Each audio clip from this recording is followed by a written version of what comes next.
अदने से लोग, एक साधारण परिवार में पैदा होने वाले लोग, न जिनके पास कोई शक्ति है न पैसा है, वो कैरियर से करोड़ों रुपया कमा सकते थे। एक 35 साल का युवा बहुत अच्छा कैरियर सुप्रीम कोर्ट में चला सकता था, लेकिन उसने प्रण किया कि मैं इस भारत राष्ट्र की खोए हुए गौरव और संस्कृति और उस सभ्यता के चिन्हों को, निशानों को, उन आस्था के केंद्रों को 1400 साल पहले ऊंट की पीठ पर खजूर तोड़ने वाले लोगों ने जिस तरह रौंदा है, एक एक मंदिर को वापस लिया जाएगा। एक उस आदमी को कभी टेलीविजन पे आप देखते हैं, हमारी टीम के सबसे युवा साथी हैं, उसके चेहरे को देख करके लगता है कि दुनिया में कोई उसके सामने खड़ा नहीं हो सकता। उस अकेले शख्स ने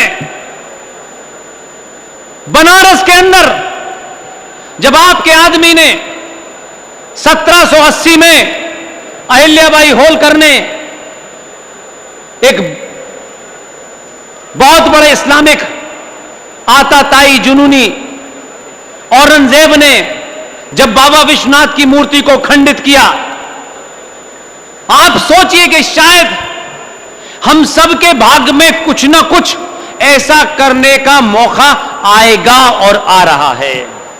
जब मौका आए तो चूकिएगा मत कि मेरी विदेश की $5000 की नौकरी है। यह ध्यान रखिएगा, जब आप सनातनी थे तो उस डॉलर की औकात $1 की थी, उससे ज्यादा नहीं थी। आप कायर हुए तो डॉलर की कीमत $100 हो गई। ऐसे मौके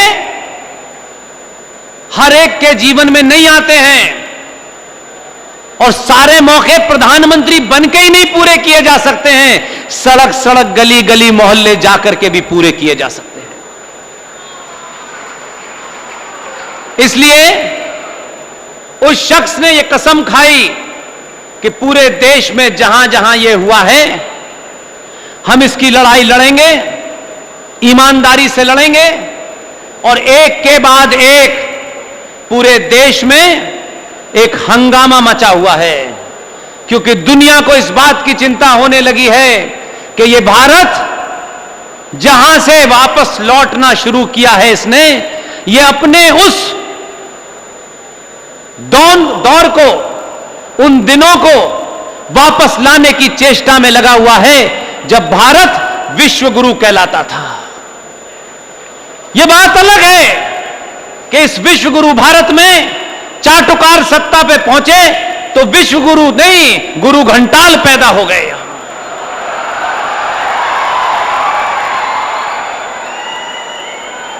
इसलिए आज एक छोटा सा आप ही के बीच का एक युवा साथी विष्णु शंकर जैन,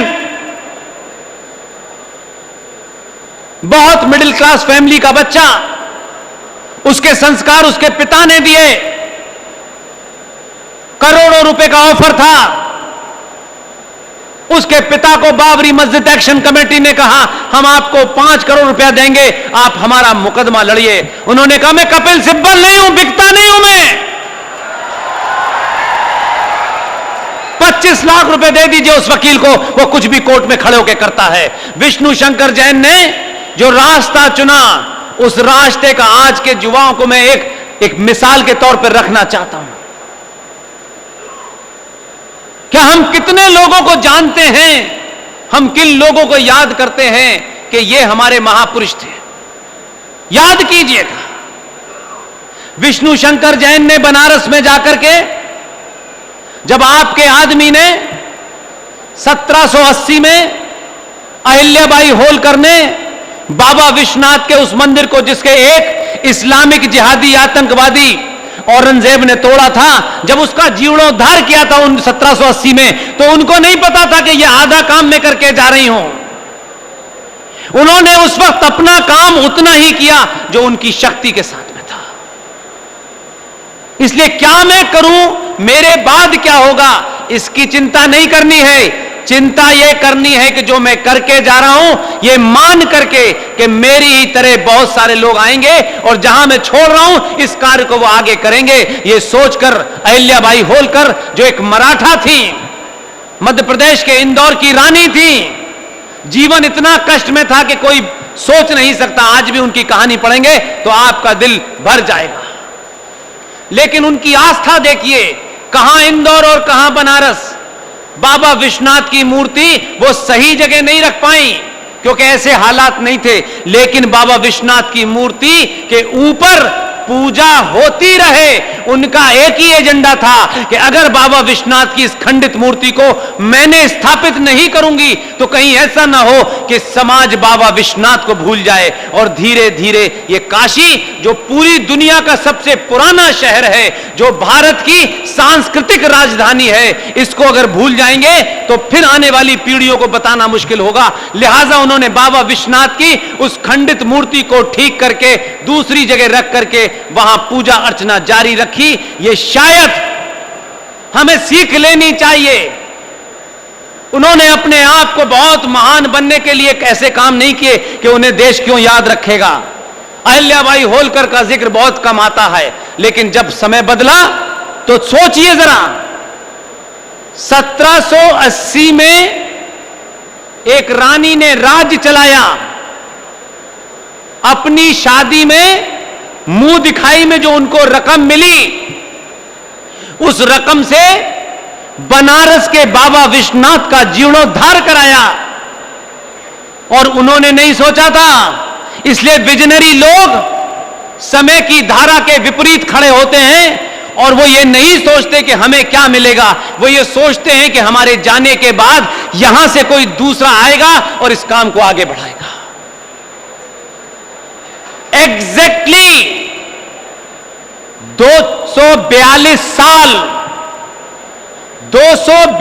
साल के बाद आज अहिल्याबाई होलकर के परिवार का मैं नहीं जानता कोई सदस्य होगा।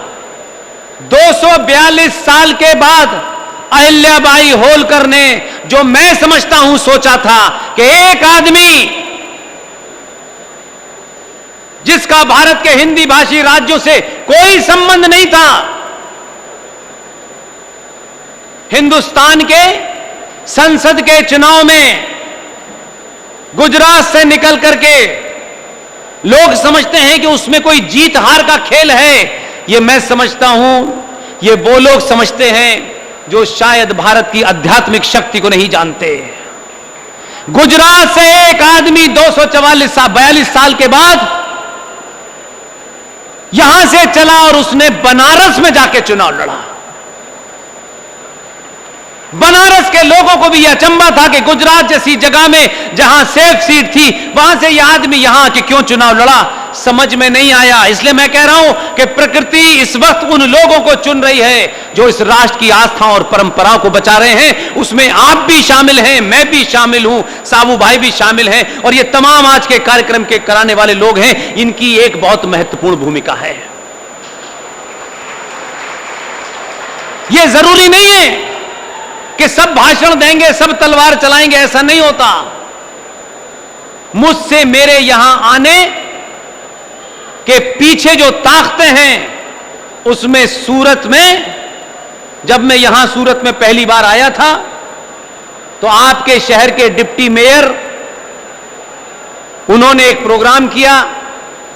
फिर उसके बाद यहां आया तो यहां मुझे पता चला कि एक साबू परिवार है जो टेक्सटाइल के बिजनेस में है, बहुत बड़े उद्योगपति हैं। यहां आने के बाद पता चला कि उत्तर प्रदेश के बरेली से वो यहां आए थे काफी साल पहले।